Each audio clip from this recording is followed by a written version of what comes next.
నెల్లూరు జిల్లా కుప్పం నియోజకవర్గం 2 రోజుల పర్యటనలో భాగంగా వచ్చిన నారా భువనేశ్వరి ఎన్టీఆర్ విగ్రహానికి భువనేశ్వరి నివాళులు అర్పించారు. ఆ తర్వాత అన్నా క్యాంటీన్ ప్రారంభించారు. ప్రస్తుత ప్రభుత్వం అన్నా క్యాంటీన్లను కూల్చివేసింది. పేద ప్రజల కోసం దాతలు ఎన్టీఆర్ ట్రస్ట్ ద్వారా అన్నా క్యాంటీన్లు రాష్ట్రంలో ప్రారంభించామని ఆమె అన్నారు. ప్రస్తుత జగన్ ప్రభుత్వం అన్నా క్యాంటీన్లు కూల్చివేసిందని ఆవేదన వ్యక్తం చేశారు. టీడీపీ కార్యకర్తలకు తెలుగుదేశం పార్టీ చంద్రబాబు అండగా ఉంటారన్నారు. చంద్రబాబు కోసం ఎన్ని కష్టాలొచ్చినా వెనకడుగు వేయని కార్యకర్తలు మీరని, మీ రుణం ఎప్పటికీ తీర్చుకోలేదని తెలియజేశారు.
కుటుంబ సభ్యులందరికీ నా నమస్కారాలు.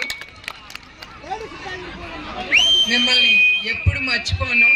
ఎందుకంటే చంద్రబాబు నాయుడు గారు కుప్పంలో ఎప్పటి నుంచున్న మీరు ఆయన మీద నమ్మకంతో ఆయన ముందుకు తీసుకెళ్లారు. అది మా కుటుంబం ఎప్పుడు మర్చిపోదు. మీ అందరికీ తెలుసు, నాకు కూడా తెలుసు. మీరందరూ ఎంత కష్టపడ్డారో ఆ 53 రోజులు ఆయన అరెస్ట్ అయిన 53 రోజులు జైల్లో పెట్టినప్పుడు మీరందరూ చాలా కష్టపడి మీ నాయకుడి మీద నమ్మకం ఉంది కనుక మీరు నిరాహార దీక్ష కానీ మౌన దీక్ష కానీ తర్వాత ఈ ప్రభుత్వం చేసిన అరాచకాలు ఎదుర్కొంటూ మీరు అధైర్యపడకుండా ముందుకెళ్ళారు. తర్వాత మన అన్నగారు నందమూరి తారక రామారావు గారు ఆయన ₹2 కిలో బియ్యం ప్రజలకి అందజేశారు. అట్లానే చంద్రబాబు నాయుడు గారు మన అన్నపూర్ణ ఆంధ్రప్రదేశ్కి